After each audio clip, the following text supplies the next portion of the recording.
Halo anak-anak, selamat pagi. Kembali lagi berjumpa dengan Miss Michelle. Sebelum kita mulai belajar, Miss Michelle mau tanya nih, kalian semua sudah mandi belum? Oh, bagus. Sudah sikat gigi? Good. Sudah sarapan? Oh, ada yang belum, ada yang sudah. Lain kali kalau yang belum sarapan, tolong diusahakan sarapan dulu ya. Boleh minum susu, boleh makan roti, atau makan biskuit, atau biasanya makan nasi goreng atau nasi putih pakai telur juga tidak apa-apa. Yang penting perut kalian terisi, supaya kalian punya energi. Oke anak-anak? Good. Nah, sekarang sebelum kita mulai belajar, Miss Michelle mau ajak anak-anak semua untuk bersatu dalam doa. Miss Michelle yang pimpin ya. Yuk kita lipat tangan, tutup mata. Selamat pagi Tuhan Yesus. Terima kasih buat pagi yang indah ini. Sekarang kami mau belajar. Tuhan tolong pimpin kami agar kami dapat belajar dengan baik di rumah. Tuhan Yesus tolong beri kami kepintaran, hikmat, dan akal budi. Tuhan, kami juga berdoa, Tuhan tolong berkati pekerjaan kedua orang tua kami. Terima kasih Tuhan Yesus, hanya di dalam nama-Mu kami berdoa dan mengucap syukur. Haleluya, amin. Nah, sekarang anak-anak sudah semangat untuk belajarnya? Bagus. Siapkan buku cetaknya ya. Nih, Bu Pena Jilid 3A. Dan juga buku tulis. Salah satu buku tulis yang kemarin buat tulis tugas ya. Lalu kalian juga siapkan alat tulisnya juga. Nah, sekarang kita masuk pembelajaran ketiga. Oke? Belajarnya jangan ada yang tiduran ya. Semua harus dalam keadaan duduk dan siap belajar. Pembelajaran 3. Nah, kalau kemarin anak-anak di pembelajaran 2 kita telah belajar menyusun kalimat tentang ciri-ciri makhluk hidup dan tentang sila pertama Pancasila, tentang bersyukur. Sekarang kita juga akan belajar masuk ke dalam menyusun kalimat dan kata-kata baru. Kalian perhatikan teksnya, nanti Miss Michelle akan bacakan untuk kalian. Kalian juga baca ya. Menyusun kalimat dari kata-kata baru yang ditemukan dalam teks 2. Kita sudah menemukan kata-kata baru yang diperoleh dari teks tentang ciri-ciri makhluk hidup. Setiap kita membaca teks, kata-kata baru dapat kita temukan dari teks tersebut. Kita sudah mengetahui makna kata dari teks tentang ciri-ciri makhluk hidup. Apa saja ciri-cirinya anak-anak? Coba sebutkan. Oke, ya good, pintar. Ciri-cirinya ada makhluk hidup bernafas, berkembang biak, bertumbuh, bergerak, dan membutuhkan makanan. Benar semuanya ya. Lalu sekarang kita akan mengetahui kata-kata baru dan maknanya dari teks tentang kebutuhan makhluk hidup untuk tumbuh dan berkembang biak. Perhatikan teks yang ini. Sudah?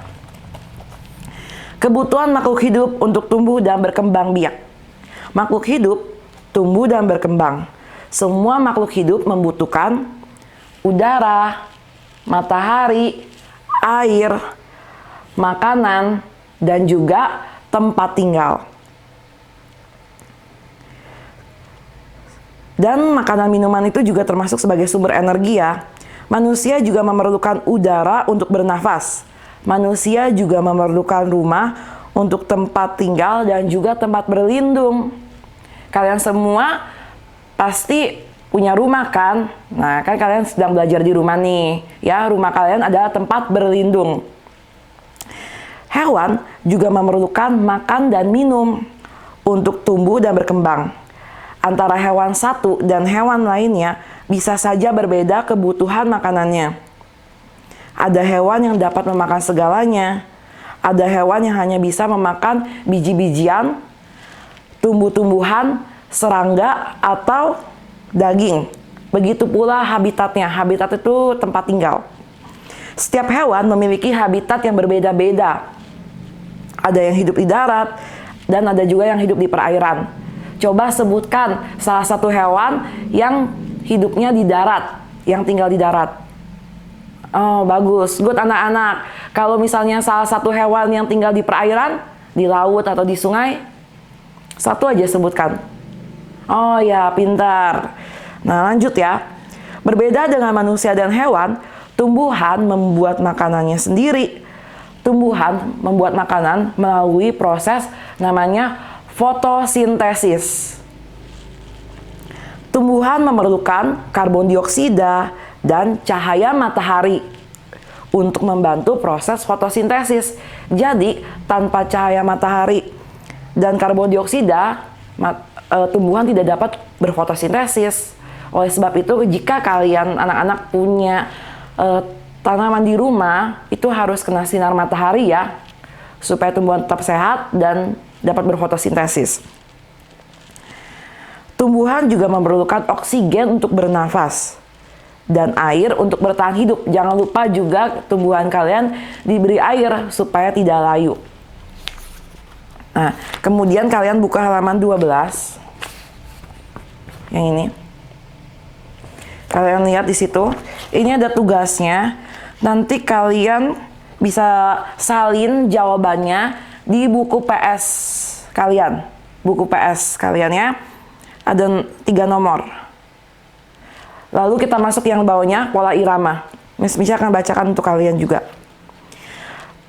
Kalau di pembelajaran pertama kita sudah belajar ya tentang pola irama juga, dan sekarang kita mau memperdalam lagi. Pola irama.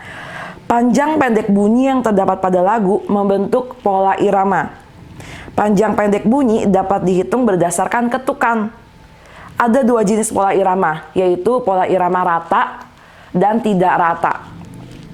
Pola irama rata adalah pola irama yang susunan panjang pendek bunyinya terbagi rata atau terbagi sama dalam setiap ketukan.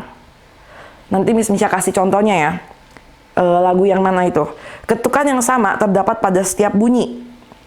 Pola irama, kalau pola irama tidak rata adalah pola irama yang susunan panjang pendek bunyinya tidak rata atau tidak terbagi sama pada setiap ketukan. Nah, lihat di bawahnya. Pola irama dapat dimainkan dengan tepuk tangan atau suara vokal. Jadi saat kalian menyanyi, kalian bisa pakai tepuk tangan juga.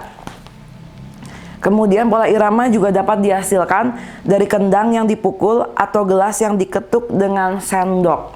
Nah, coba kalian lihat kembali di halaman 3 yang kupu-kupu yang lucu. Kupu-kupu yang lucu ini termasuk pola irama yang rata karena dia di depannya panjang yang kunya, baru yang cu. Kupu-kupu yang lucu, cu yang terakhir itu dia baru panjang, di tengahnya pendek. Nah, itu pola irama yang rata.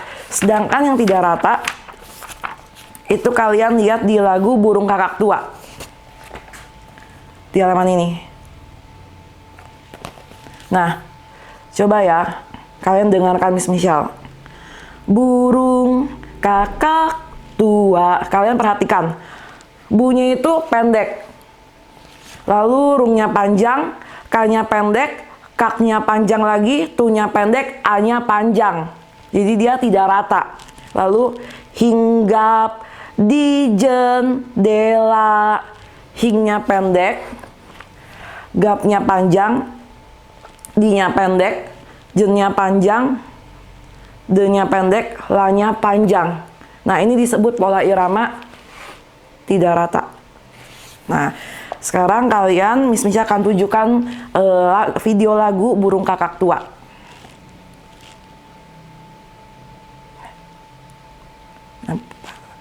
Setelah itu, nah setelah kalian lihat tadi lagu Burung Kakak Tua, kalian buka halaman 14.